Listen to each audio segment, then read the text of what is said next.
Les catastrophes naturelles affectent tout le monde. Aucun continent, aucune région n'est à l'abri. Depuis quelques décennies, ces catastrophes s'enchaînent. Elles sont de plus en plus dévastatrices.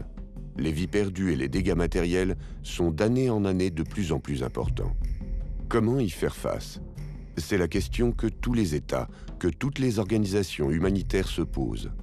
Le tsunami de 2004 nous a montré que nous n'arrivons qu'à peine à limiter l'impact d'une catastrophe, même en intervenant rapidement, même avec des moyens très importants. Alors que faire? Quels moyens faut-il mobiliser? Comment s'organiser collectivement? En un mot, comment être efficace au service des populations vulnérables?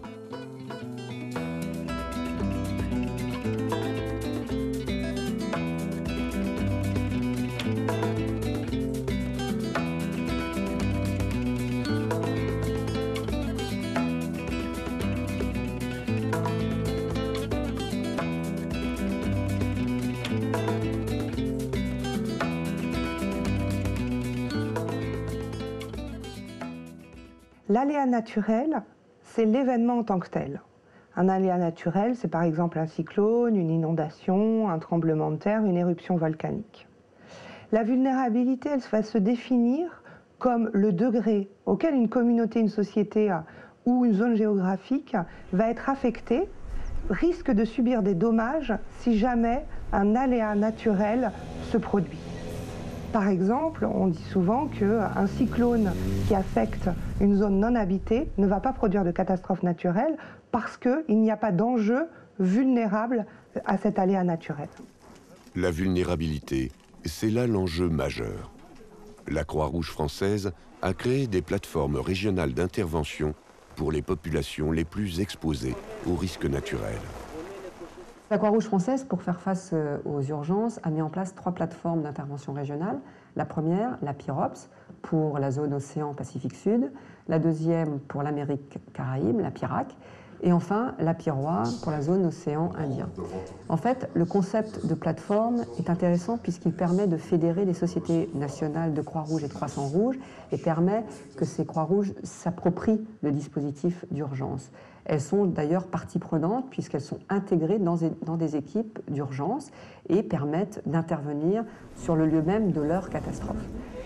Tout ce dispositif nous permet d'être au plus près des populations lorsqu'elles sont victimes d'une catastrophe et nous permettent aussi d'avoir un service de plus grande qualité puisque finalement les sociétés nationales connaissent bien leur population. Ces plateformes d'intervention régionale ont donc l'avantage d'être situées à proximité des populations concernées par d'éventuelles catastrophes. Elles peuvent intervenir rapidement.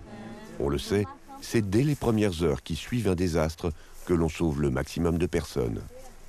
Et puis, les équipes de secours connaissent bien le terrain. Elles savent s'y repérer, elles parlent la langue, elles sont issues des populations autochtones. Elles sont donc plus efficaces. Les plateformes d'intervention régionale sont capables de répondre à tous les types d'urgences. Celle de l'océan Indien, la PIROA, intervient dans des conditions très difficiles. Des îles très éloignées les unes des autres, des populations qui vivent dans les villes et sur les côtes, une mosaïque culturelle complexe, des niveaux de développement très inégaux et surtout un plus grand nombre de catastrophes. Plusieurs millions de personnes ont été victimes des catastrophes naturelles dans cette zone du sud-ouest de l'océan Indien. Inondations, épidémies, cyclones. La PIROA est là pour pouvoir intervenir rapidement et réduire la vulnérabilité de ces populations dans des situations d'urgence. La PIROA est composée de 7 sociétés nationales Croix-Rouge et Croissant-Rouge, le Croissant-Rouge des Comores, la Croix-Rouge française Réunion Mayotte, la Croix-Rouge des Seychelles, la Croix-Rouge de Maurice, la Croix-Rouge malgache et puis 2 nouvelles sociétés nationales, la Croix-Rouge de Tanzanie et la Croix-Rouge du Mozambique. Ces sociétés nationales composent aujourd'hui le programme régional de la PIROA. La PIROA a débuté en 1999 avec un projet de petite ampleur. Ce que nous avions souhaité, c'est une base de réponse aux catastrophes, un outil qui permettait d'être sur le terrain avec du matériel et des hommes pour pouvoir travailler auprès des populations lors de catastrophes importantes. Mais nous avons emmené ce programme vers un développement qui est tout autre aujourd'hui, puisque non seulement cette base existe, mais nous travaillons maintenant en amont sur la réduction de la vulnérabilité, mais surtout sur le renforcement des capacités de ces sociétés nationales qui, maintenant, dans cette zone du sud-ouest de l'océan Indien, représentent une force de projection importante. Et chaque société nationale est une pièce du puzzle aujourd'hui d'un programme régional d'intervention face aux catastrophes. La Piroie fédère les savoir-faire, les connaissances et les moyens matériels. En cas de catastrophe, elle soutient l'action des sociétés nationales et leur vient en appui selon un principe d'entraide régionale. Je vous dis sincèrement, sans la Piroie, on pouvait dire qu'on serait vraiment démunis. On serait des guerriers sans armes. Une petite catastrophe, on peut le gérer facilement. Mais quand on assiste à une catastrophe d'ordre national, je vois mal le Croissant-Rouge comorien à mesure de faire face à une catastrophe. Le Croissant-Rouge comorien est rassuré d'avoir comme partenaire la Piroie. Parce qu'on sait qu'à tout moment, quand on tapera à la porte de la Piroie, il est là pour nous aider, il est là pour nous appuyer. Et il nous appuie toujours. Notre regroupement au sein de la Piroie nous permet d'avoir quand même une capacité de réponse assez conséquente et qui puisse permettre aux différentes îles d'avoir une petite assurance par rapport aux différents cataclysmes qui risquent de se produire dans la zone. Une assurance dans la mesure où on a donc un prépositionnement de matériel qui est prêt à être utilisé dans les différentes îles au moment opportun. C'est déjà un grand avantage parce que ce soit à Madagascar, aux Comores, aux Seychelles ou à l'île Maurice, si jamais il y a une catastrophe qui se déclenche, au moins on a un stock de matériel de secours qui pourrait nous avantager beaucoup dans la réponse aux catastrophes. Ce n'était pas le cas il y a 10 ans. Surtout à Madagascar, touché chaque année par des cyclones. Aujourd'hui, les Croix-Rouges de la région disposent de moyens importants. Elles viennent renforcer les actions des États. C'est un partenaire très utile, et je pourrais dire pour le directeur de cabinet que je suis, c'est un partenaire qui apporte un certain réconfort. Parce que le fait de savoir qu'on a ici, à Mayotte, grâce à l'action de la Piroie, dans la sous-région, l'implantation d'un stock qui nous permet, si vous voulez, d'être opérationnel très vite, ici comme ailleurs. En effet, si une Croix-Rouge est dépassée par l'ampleur d'une catastrophe, les Croix-Rouges de la région viendront la soutenir. C'est juste après le tsunami que la Croix-Rouge française a déconcentré son stock de matériel de secours, 500 tonnes au total, pour une valeur de plusieurs millions d'euros. L'idée était que l'on sauve le plus de vies dès les premières heures d'une catastrophe. Il faut donc disposer des moyens matériels spécialisés, mais aussi d'équipes compétentes à proximité des zones à risque. Ce réseau de la Piroie repose sur 15 000 volontaires actifs dans cette zone du sud-ouest de l'océan Indien. 15 000 volontaires qui travaillent pour les sociétés nationales sur d'autres programmes et qui connaissent parfaitement non seulement leur champ d'action, mais les villages très loin. Et donc ces communautés aujourd'hui sont habituées à voir la Croix-Rouge et il est beaucoup plus pertinent d'intervenir auprès de ces populations quand elles nous connaissent. Il y a bien d'autres vocations sollicitées. Secouristes, ingénieurs, techniciens, coordinateurs, mais surtout, en plus de ces équipes de volontaires, il y a une équipe régionale spécialement constituée pour venir renforcer sur le terrain les Croix-Rouges de la région. On l'appelle l'équipe RDRT, équipe régionale de réponse aux désastres.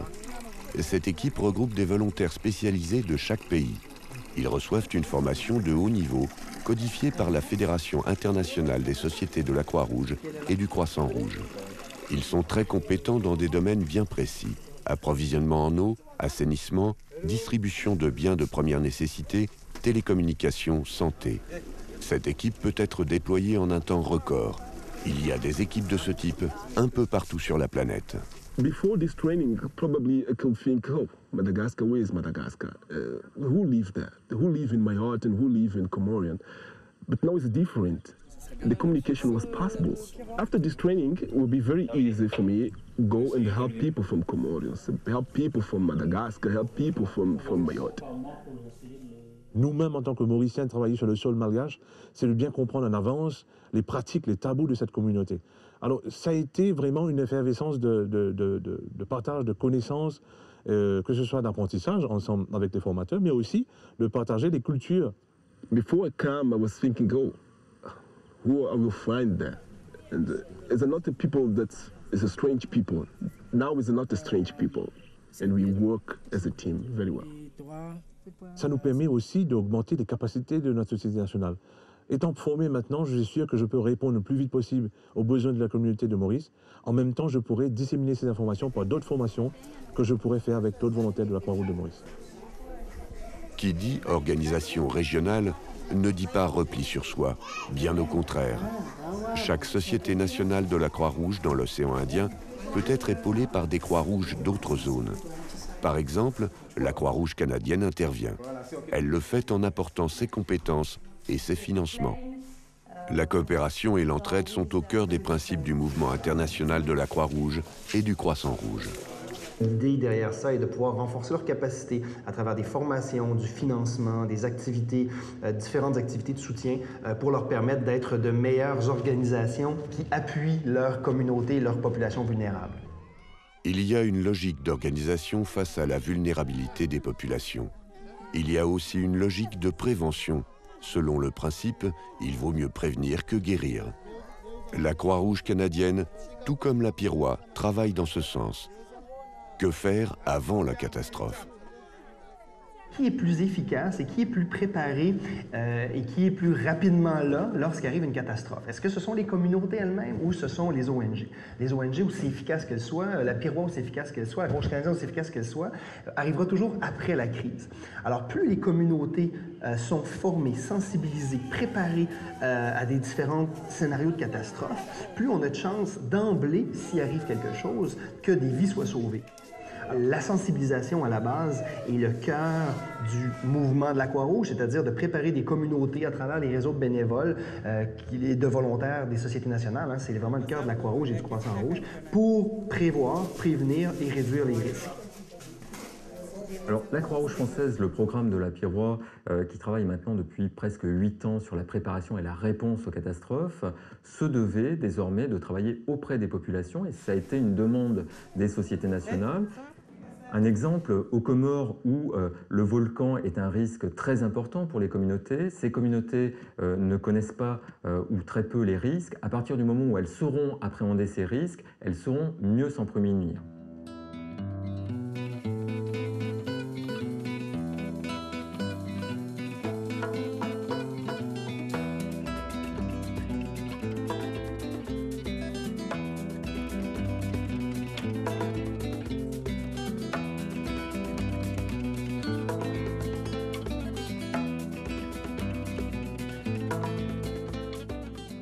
La population de la Grande Comore n'est pas bien préparée et il n'est pas très bien informé par rapport aux manifestations volcaniques. On peut le comprendre puisque c'est très étalé dans le temps. Donc on peut attendre 10, 15 ans sans avoir une éruption. Donc en l'espace de 10 ans ou 15 ans, on oublie le volcan des fois. Alors maintenant, il y a un projet aussi de la Croix-Rouge qui est là et qui a déjà fait ses preuves puisqu'ils ont intervenu un peu dans tous les coins de l'île pour sensibiliser la population, qui a été très appréciée et très efficace au niveau de la population. Les gens construiraient des maisons sur la lave parce qu'ils n'ont pas le choix. On est dans notre village. On n'a pas le choix d'aller à un autre village qu'ici. Nous savons comment nous pouvons nous protéger et les gens encore savent très bien comment ils peuvent se protéger contre le volcan grâce au projet Karthala instauré par la Croissant-Rouge. Oui, la sensibilisation, c'est un volet très important dans la mesure où une population qui n'a pas été sensibilisée, c'est la catastrophe. C'est une nouvelle catastrophe. On peut faire tout. On peut avoir tous les techniciens au niveau du Croissant-Rouge, au niveau de la Piroie, mais si la population elle-même n'est pas sensibilisée, on ne peut pas attendre à la dernière minute quand il y a éruption volcanique pour pouvoir dire aux gens, vous allez aller à tel endroit, il faut se calmer, il faut pas, ça se passe de telle manière, il ne faut pas s'affoler. La sensibilisation, c'est extrêmement important au niveau de ce genre de catastrophe. Oui. La Piroie coordonne des projets de sensibilisation, notamment en Tanzanie, touchée par le tsunami en 2004.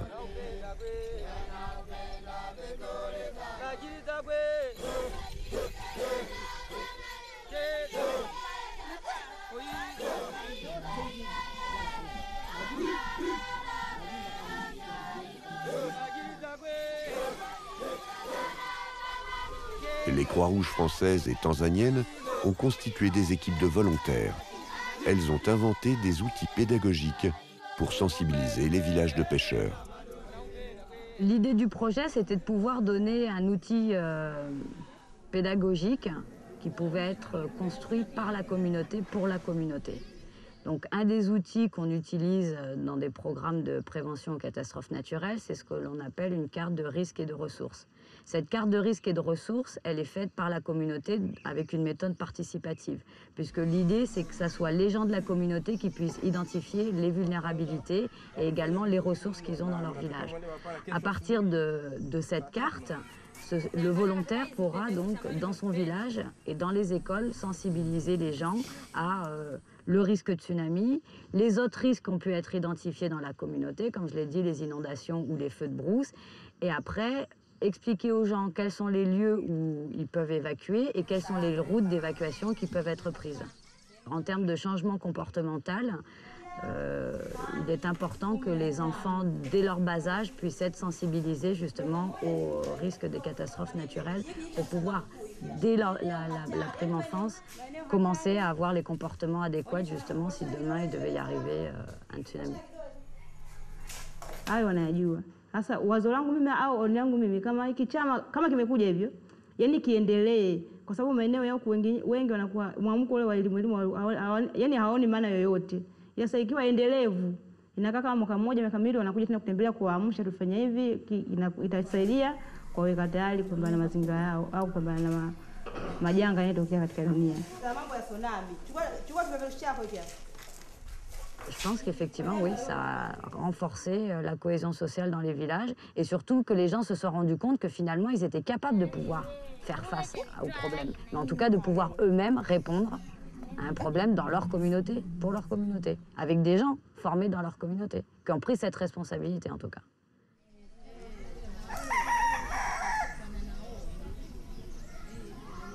Vitu tuliojifundisha hapa, usalama. Ikitokea lolote la hatari, unakimbilia kwenye usalama. Kama mimi nikuta baharini, nitakwenda baharini zaidi. Ikikuta juu, ninakimbilia kwenye usalama. Kiwa hospitali, shuleni, au nitapanda kwenye mnazi, au nitakimbilia juu ya nyumba kwenda kukaa. Ndio vitu hivyo nilivyojifunza katika Msalaba Mwekundu.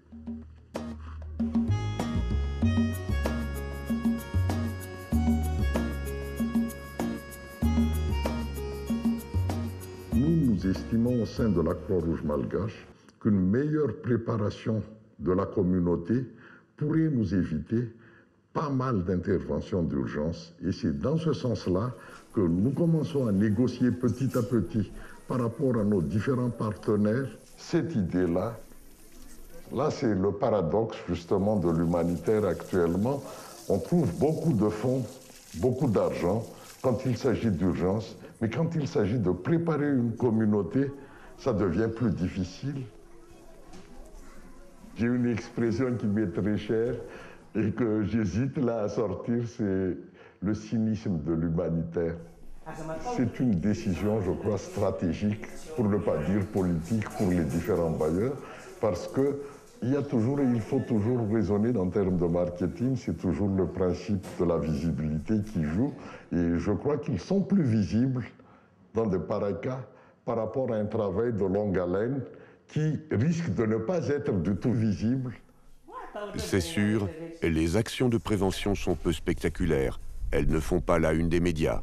Et pourtant, le travail en amont de la catastrophe réduit considérablement le nombre de victimes. Cette prévention est délaissée par trop d'organisations, mais pas par toutes.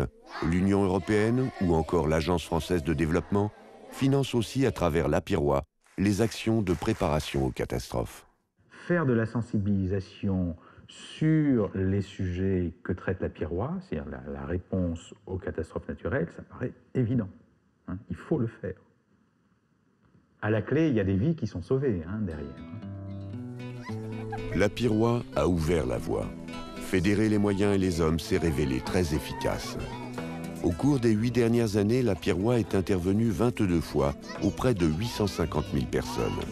On l'a compris, c'est toute la chaîne complexe de la catastrophe qui a été prise en compte. Bien sûr, traiter le désastre lui-même, mais il faut surtout tenter de réduire la vulnérabilité des populations. C'est tout l'enjeu d'un nouvel humanitaire. Il s'agit de faire en sorte que les populations deviennent les acteurs de leur vie, quel que soit l'aléa.